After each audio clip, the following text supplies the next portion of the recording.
guys, welcome back to my YouTube channel that is Swapna's Tutorial. So ನೀವೇನ ನನ್ನ ಚಾನೆಲ್ಗೆ subscribe ಆಗಿಲ್ಲ ಅಂದರೆ ಪ್ಲೀಸ್ ಸಬ್ಸ್ಕ್ರೈಬ್ ಆಗಿ, ವಿಡಿಯೋಸ್ನ ಲೈಕ್ ಮಾಡಿ, ಶೇರ್ ಮಾಡಿ, ಹಾಗೆ ಕಮೆಂಟ್ ಮಾಡಿ.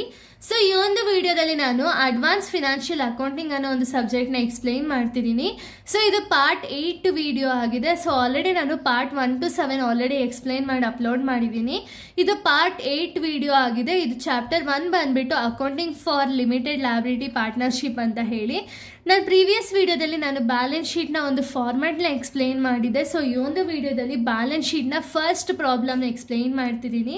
ಯಾಕೆ ಅಂದರೆ ನಿಮಗೆ ಬ್ಯಾಲೆನ್ಸ್ ಶೀಟ್ನೇ ಯಾವ ರೀತಿ ಮಾಡಬೇಕು ಅಂತ ಗೊತ್ತಾಗಲಿಲ್ಲ ಅಂದರೆ ಆಗೇನಾಗುತ್ತೆ ಅಂದರೆ ಕನ್ಫ್ಯೂಷನ್ ಅನ್ನೋದು ಕ್ರಿಯೇಟ್ ಆಗುತ್ತೆ.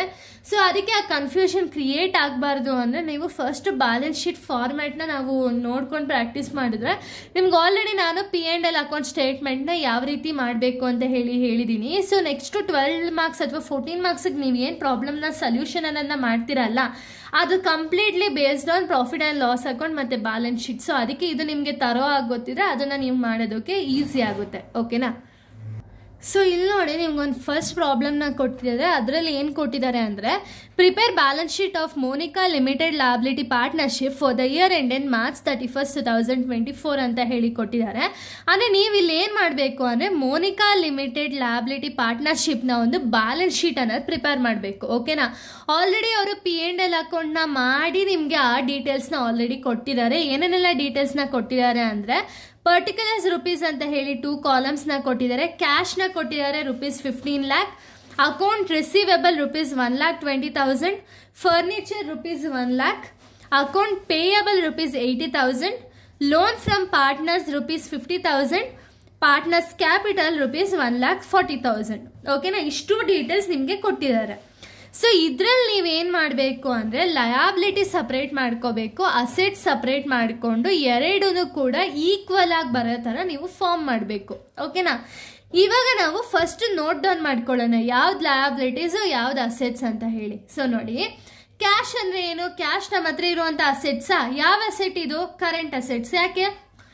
ಕ್ಯಾಶ್ ಬಿಸ್ನೆಸ್ಸಿಂದ ಯಾವಾಗಾದ್ರೂ ಹೋಗ್ಬೋದು, ಅದು ಮೋರ್ ದೆನ್ 1 year ನಾವು ಇಟ್ಕೊಳ್ಳೋಕ್ಕಾಗಲ್ಲ. ಸೊ ಅದಕ್ಕೆ ಅದನ್ನು ಕರೆಂಟ್ ಅಸೆಟ್ ಅಂತ ಹೇಳಿ ಟ್ರೀಟ್ ಮಾಡ್ತೀವಿ. ನೆಕ್ಸ್ಟು ಅಕೌಂಟ್ ರಿಸೀವೇಬಲ್ ಅಂದರೆ ಏನು? ಇದು ಟ್ರೇಡ್ ರಿಸೀವೇಬಲ್ ಅಂತ ಹೇಳಿ ಅನ್ಬೋದು, ಅಥವಾ ಅಕೌಂಟ್ ರಿಸೀವೇಬಲ್ ಅಂತೀವಿ. ಸೊ ಕಂಪ್ನಿಗೆ ಯಾರಾದರೂ ಒಬ್ಬರು ಅಮೌಂಟ್ ಕೊಡಬೇಕು, ಆ ಅಮೌಂಟ್ ಏನಾದ್ರು ಕಂಪ್ನಿಗೆ ಬಂತು ಅಂದರೆ ಅದನ್ನು ನಾವು ಏನಂತ ಟ್ರೀಟ್ ಮಾಡ್ತೀವಿ? ಅಸೆಟ್ಟು. ಬಟ್ ಯಾವ ರೀತಿ ಅಸೆಟ್ಟು? Current asset. ಓಕೆನಾ? ನೆಕ್ಸ್ಟ್ ಏನಿದೆ ನಮ್ಮ ಹತ್ರ? ಫರ್ನಿಚರ್ ಇದೆ. ಸೊ ಫರ್ನಿಚರ್ ಅಂದರೆ ಏನು? ಇದು ಕೂಡ ಅಸೆಟ್ಟು. ಬಟ್ ಇದನ್ನ ಫರ್ನಿಚರ್ನ ನಾವು ಕಂಪ್ನಿಯಲ್ಲಿ ಲಾಂಗ್ ಟರ್ಮ್ ಆಗಿ ಯೂಸ್ ಮಾಡ್ಬೋದು. ಓಕೆನಾ? ಅದನ್ನು ನಾವು ಏನಂತೀವಿ? ನಾನ್ ಕರೆಂಟ್ ಅಸೆಟ್ ಅಂತ ಹೇಳಿ ಟ್ರೀಟ್ ಮಾಡ್ತೀವಿ. ಓಕೆನಾ? Next accounts payable. Accounts payable ಅಂದರೆ ಏನು? ಕಂಪನಿ ಯಾರಿಗೋ ಒಬ್ಬ ಪರ್ಸನ್ಗೆ ಅಮೌಂಟ್ ಕೊಡಬೇಕು ಅಂದರೆ ಏನರ್ಥ? ಅದು ಲಯಬಿಲಿಟೀಸ್ ಅಲ್ವಾ? ಸೊ ಇದನ್ನು ನಾವು ಕರೆಂಟ್ ಲಯಬಿಲಿಟೀಸ್ ಅಂತ ಹೇಳಿ ಟ್ರೀಟ್ ಮಾಡ್ತೀವಿ. Next loan from partners. Loan from partners separate heading, ಇದು ಕೂಡ ಲಯಬಿಲಿಟೀಸು. ಇನ್ನು ಪಾರ್ಟ್ನರ್ಸ್ ಕ್ಯಾಪಿಟಲ್ ಅಂದರೆ ಇದು ಕ್ಯಾಪಿಟಲ್ ಅಕೌಂಟಿಂಗಲ್ಲಿ ಇದು ಕೂಡ ಲಯಬಿಲಿಟೀಸ್ ಅಂತ ಹೇಳಿ ನಾವು ಟ್ರೀಟ್ ಮಾಡ್ತೀವಿ. ಓಕೆನಾ? ಇಷ್ಟು ನಮಗೆ ಡೀಟೇಲ್ಸ್ನ ಕೊಟ್ಟಿದ್ದಾರೆ. ಇದರಿಂದ ನಾವು ಸೊಲ್ಯೂಷನ್ ಅನ್ನೋದನ್ನ ಫೈಂಡ್ ಔಟ್ ಮಾಡ್ತಾ ಹೋಗಬೇಕು. ಯಾವ ರೀತಿ? ಸ್ಟೇಟ್ಮೆಂಟ್ ಆಫ್ ಫಿನಾನ್ಷಿಯಲ್ ಪೊಸಿಷನ್ ಅಥವಾ statement of balance sheet of Monica limited for the year ending 31 March 2024 ಅಂತ ಹೇಳಿ ಬರೆದು 2 ಕಾಲಮ್ಸ್ನ ಬರ್ಕೊಳ್ತೀರಾ. ಒಂದು ಪರ್ಟಿಕ್ಯುಲರ್ಸ್ ರುಪೀಸ್ ಅಂತ ಹೇಳಿ.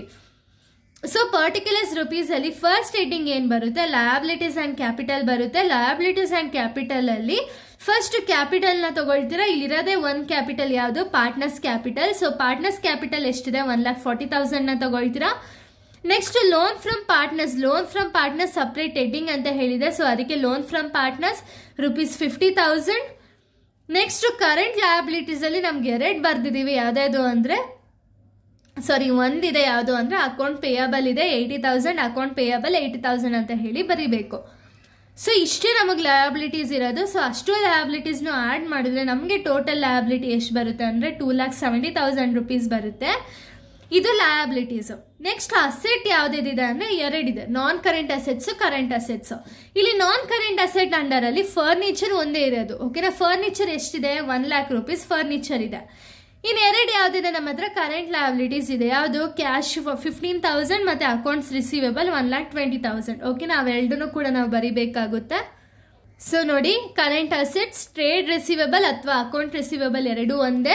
1,20,000 ಕ್ಯಾಶ್ 50,000 ಇದೆ. ಸೊ ಫರ್ನಿಚರ್ ಮತ್ತು ಇಷ್ಟನ್ನ ಆ್ಯಡ್ ಮಾಡಿದ್ರೆ ನಮಗೆ ಟೋಟಲ್ ಅಸೆಟ್ ಬಂದುಬಿಟ್ಟು 2,70,000 ಇದೆ. ನಮಗೆ ಆಲ್ರೆಡಿ ಟೋಟಲ್ ಲಯಬಿಲಿಟೀಸ್ ಎಷ್ಟು ಬಂದಿತ್ತು? 2,70,000 ಆಲ್ರೆಡಿ ಬಂದಿತ್ತು. ಇವಾಗ ನಮಗೆ ಕರೆಂಟ್ ಟೋಟಲ್ ಅಸೆಟ್ ಎಷ್ಟು ಬಂದಿದೆ ಅಂದರೆ 2,70,000. ಸೊ ಎರಡು ಈಕ್ವಲ್ ಇರೋ ರೀಸನಿಂದ ನಮ್ಮ ಆನ್ಸರ್ ಕರೆಕ್ಟು. ಓಕೆನಾ? ಸೊ ಇಷ್ಟು ಈ ರೀತಿ ನಾವು ಬ್ಯಾಲೆನ್ಸ್ ಶೀಟ್ ಪ್ರಾಬ್ಲಮ್ಸನ್ನು ಸಾಲ್ವ್ ಮಾಡಬೇಕಾಗುತ್ತೆ. ಇನ್ನು ನೆಕ್ಸ್ಟ್ ವೀಡಿಯೋದಲ್ಲಿ ನಾನು ಸಿಮಿಲರ್ ಪ್ರಾಬ್ಲಮ್ಸ್ನ ಎಕ್ಸ್ಪ್ಲೈನ್ ಮಾಡಿ 14 ಮಾರ್ಕ್ಸ್ ಪ್ರಾಬ್ಲಮ್ಸ್ನ ಎಕ್ಸ್ಪ್ಲೈನ್ ಮಾಡೋಕ್ಕೆ ಸ್ಟಾರ್ಟ್ ಮಾಡ್ತೀನಿ. So thank you guys, thanks for watching.